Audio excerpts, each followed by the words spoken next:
eu pergunto pra Maria Clara, então, né? Você trabalha há quanto tempo, filha? De professora, vai. Tá, consistentemente. De professora desde janeiro. Desde janeiro. Você trabalhou no livro, né? No livro também. Tá. Então, só pra vocês entenderem o livro, eu tinha contratado um jornalista que roeu a corda no meio do processo. Eu acordo. E aí, ele fez uma parte importante do trabalho.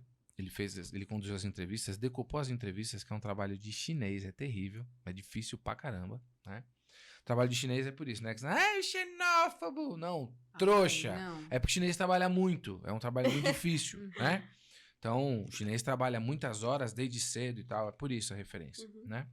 Então, trampo pra caramba, ele fez a decupagem e tal, mas na hora de transcrever os textos, enfim, houve lá um desentendimento, ele não ficou, e eu pensei, fodeu, vou ter que eu fazer. E aí, ferrar minha vida, até que eu tive uma ideia, que ela era tão genial quanto arriscada, e eu perguntei pro nosso cliente, o Arnaldo, né? Que a gente tava contando a história da família dele. Arnaldo, pensei isso, o que você acha?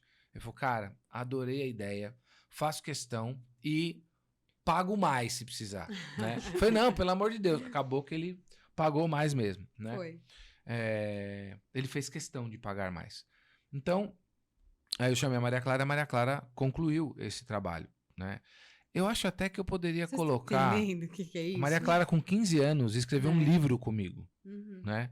Eu tô considerando, vou pedir autorização pro Arnaldo. Ela escreveu, não é que ela escreveu assim, mas ela escreveu bem. Os capítulos que ela escreveu ficaram muito bons. Eu vou pedir pro Arnaldo autorização para colocar, para publicar pelo menos um trecho do livro, a parte que a Maria Clara escreveu, em que ela faz o encontro do Agenor e da Adelaide, que eles vêm de Portugal, que ela vem de Portugal, enfim, né?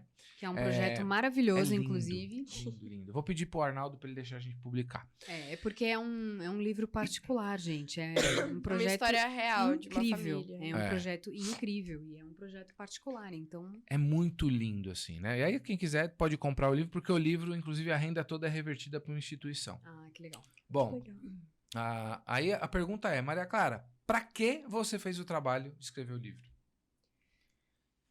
Puxa vida. Primeiramente porque... Olha, eu ia falar primeiramente porque você precisava e porque você ia ter muito trabalho se eu não fizesse. Mas eu acho que no momento essa não era a minha prioridade número 1, não. A minha prioridade número 1 foi porque ele chegou pra mim com uma cara de sério. Porque ele tem caras, assim. Ele modula. Barbie Faces. Tá. E aí, nessa conversa, ele chegou pra mim e ele falou, Maria Clara, eu tenho uma proposta pra você. É uma coisa muito difícil. E eu, assim, ou você vai topar, ou você não vai topar. Não tem meio do caminho. Se você topar, você vai fazer e vai fazer direito, porque isso aqui é uma coisa séria e você vai me ferrar se você não fizer. Então ele falou assim com uma seriedade, sabe? Tipo, ele nunca tinha... Então, tipo, se não dá, me fala. E não tem problema não dá. Mas você falar que dá, você precisa fazer. E vai ser difícil pra você. Sim. Foi assim que ele falou. Foi assim mesmo. E aí ele pediu uma resposta logo, tal, e ele falou, é um livro, não sei o quê, explicou a proposta, falou o material que eu ia ter que usar. E aí eu lembro de ficar pensando e tudo. E eu, assim... eu não consigo, eu ouvi que ia ser difícil, que ia ser um negócio, não sei o que você vai fazer. Eu pensei, cara, é uma experiência. Eu tenho que, sabe, só pra saber como é que é. Então, eu topei, assim, de supetão. E eu nem tava muito confiante de que eu ia fazer decentemente, mas eu topei porque eu pensei, eu vou fazer, se der errado também, ele que lide comigo, eu sou nova, né? Mas... Tá certo. Então, mas... assim, eu acho que eu só fui realmente... desenvolvendo e começando a levar a sério quando comecei a ler e tal, e converter as entrevistas no livro mesmo, porque eu topei assim... Não, e é importante dizer o seguinte, trabalho, realmente. Uma coisa é o que eu te digo, outra coisa é o que eu tô pensando, né? Então, por isso que eu falei que ele modula. Eu sabia que isso podia dar errado e eu tava pronto pra chegar junto se precisasse, né? Mas eu acreditava que podia dar certo. Sim. Quando você estava escrevendo já, né? Qual foi o sentido de você, quando você estava escrevendo mesmo? Pra que você estava fazendo aquele trabalho no momento seguinte, no meio da trajetória? Aí mudou completamente, né? Porque eu comecei a realmente conhecer a história deles e É engraçado porque em um determinado momento eu comecei a sentir como se eles fossem a minha família também. Você se envolveu, né? Sim. Aí você entendeu que a história precisava ser contada. Porque, da mesma forma como a gente mencionou em alguns episódios anteriores, algumas coisas da história, elas devem ser preservadas e mantidas até onde dá, até que a gente realmente tem que dar a vida e lutar para que elas prevaleçam. E eu percebi que a forma como essa família viveu, a forma como eles encaravam o dia a dia, e assim, é uma história simples, é a história de uma família, sabe? É o cotidiano deles, esse livro. É. Mas tinha algo tão extraordinário ali. E no momento em que eu reconheci isso, eu percebi que eu tava envolvida em algo muito maior do que só uma experiência nova, do que só um pagamento, só um trabalho. E eu percebi que isso tinha uma dimensão, não só das pessoas que iam ler aquilo, mas que aquilo também me envolvia como pessoa e envolvia eles, as pessoas que estavam sendo retratadas ali. A Adelaide, o Agenor e todos os filhos deles, que eu não vou lembrar todos os nomes agora. Eram 8, 9? 8. Acho que são 8. E um dos netos dele, que é o Arnaldo, que é uma pessoa que você conhece, né? Então, Sim, então. é curioso, porque o Arnaldo é uma das melhores pessoas que a gente conhece. Exatamente. O Arnaldo não é daqui, né? O cara é extraordinário. E aí a gente começa a entender como é que a coisa acontece, né? De onde é que vem, né? É bonito, né? Pra mim foi muito interessante. Um privilégio também, privilégio, né? Esse porque, trabalho. assim, eu conheço o Arnaldo desde que eu era pituquinha, desde que eu tinha o É. tamanho da Cecília, assim, né? E enxergar, eu adoro ter essa experiência de você testemunhar algo que você já conhece, algo que é velho pra você, já história batida já. E você enxergar uma nova faceta naquilo. Então, seja em pessoas, em lugares, em experiências. E depois de ter feito parte do retrato dessa história, eu passei a enxergar uma parte nova do Arnaldo que eu não conhecia, né? Então, foi uma verdadeira viagem, né? Não só pra Adelaide, pros netos, pros bisnetos que passaram a conhecer essa história também, mas pra mim, que mudou minha vida essa experiência. Ou seja, você arrancou um pedaço de você, pelo sacrifício de fazer aquele livro, e colocou na história deles. E a história deles também colocou um pedaço em você. É engraçado como o trabalho faz isso, né? A gente coloca um pedaço nosso nele, ele passa a integrar um pedaço nosso.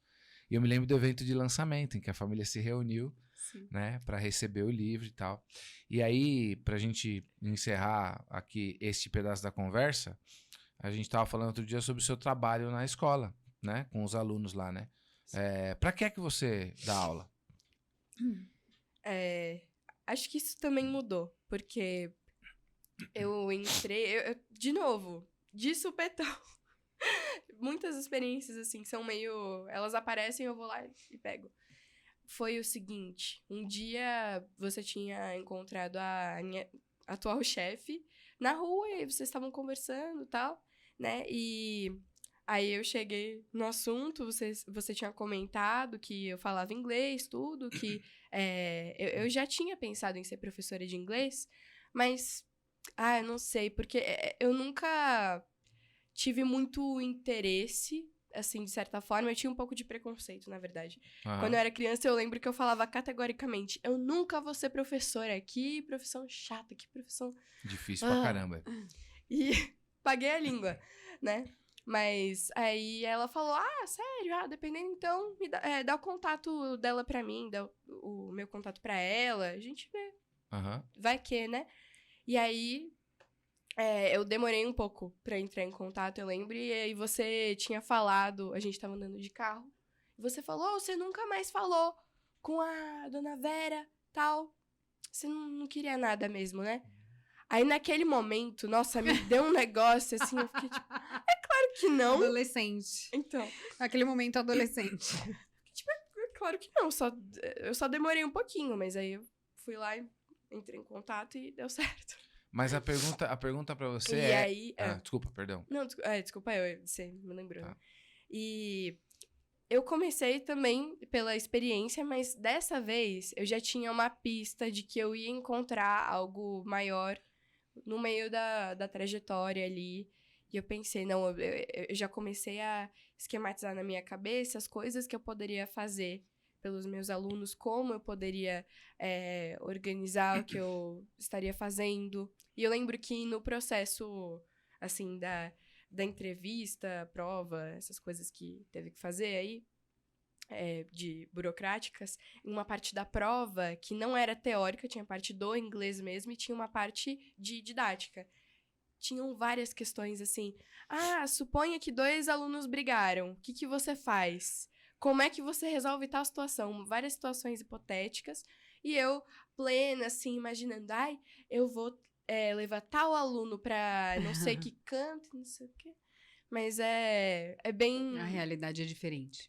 L'uomo propone e Dio dispone, né? O homem propõe e Deus dá risada. Deus... vai ser diferente. Assim, né?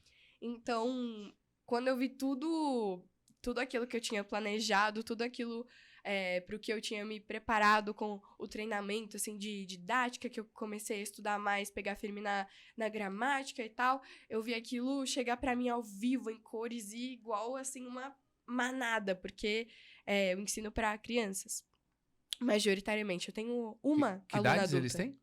Mais ou menos. Eu tenho 2 turmas, fora uma aluna particular, mas, assim, ao todo é de 2 anos até 7, 8, por aí. Precisamos ir concluindo, vamos lá. Tá bom. Mas eles também mudaram a minha vida, porque no meio desse caminho, é isso, eu vi tudo aquilo que eu teorizei vir pra mim de um jeito muito mais humano, assim. Então, situações das vidas deles que eu percebi que eu podia ajudar, e algo que eu não tinha me preparado pra fazer isso, mas que eu coloquei como um pilar, assim, do meu trabalho com eles, dar confiança pra essas crianças. Porque as pessoas tratam as crianças como gente muito burra, assim, gente muito incapacitada, e, assim, eu vejo que eles são tão talentosos, tão bons, assim, e eles não sabem, muitas vezes. Então, precisa de alguém pra instruir, pra falar, você consegue. E, às vezes, eles chegam pra mim e eles falam, não, teacher, eu não consigo fazer esse, eu não vou fazer o exercício, eu não vou tentar, porque eu não consigo. Você consegue sim. E eu ensino eles a raciocinar pra que eles não dependam de mim, porque eu não quero que eles sempre recorram, eu quero que eles saibam que tem algo dentro deles que pode expandir e que eles podem encontrar as coisas por si mesmos, sabe? Não só no inglês, mas em tudo. Então... É trabalho, né? É trabalho. Por isso que a gente vê a Maria Clara fazendo todo o esforço pra estar lá, né? Já teve vez da gente pensar, tem tal situação e tal coisa. Não, mas aí não dá porque eu tenho meu trabalho, né? E teoricamente alguém poderia pensar, não, mas é só substituir, né? Tudo bem se você conseguisse marcar com uma outra professora pra dar aula no seu lugar? Até dá. É que dá um pouco de trabalho pra quem estiver substituindo, porque o pessoal de lá também tem... Eu acho que eles têm mais turmas do que eu, né? Sim, mas teoricamente dá. Mas tudo bem pra você? Não. Porque é isso, eu sempre tento estruturar as aulas e ensinar pra eles não só a gramática, o inglês, porque isso qualquer pessoa consegue, porque isso eles conseguem sozinhos. Depois que eles crescerem, quando eles já estiverem mais desenvolvidos em algumas coisas. Mas tem uma parte dessas aulas que eu sinto que é meu dever estar lá e ajudar eles. Faz diferença estar presente? É uma questão de presença mesmo, porque eu acho que o trabalho só é trabalho de verdade quando você tá presente. Às vezes você pode até estar lá, mas você faz as coisas de um jeito muito automático. E apesar de isso ser parcialmente a presença, não é trabalho mesmo se você não coloca tudo que você tem ali, né? Se você realmente não arranca um pedaço de si pra deixar ali e deixa aquilo também fazer uma marca em você. Eu imagino que esse seja o verdadeiro significado, né, do trabalho.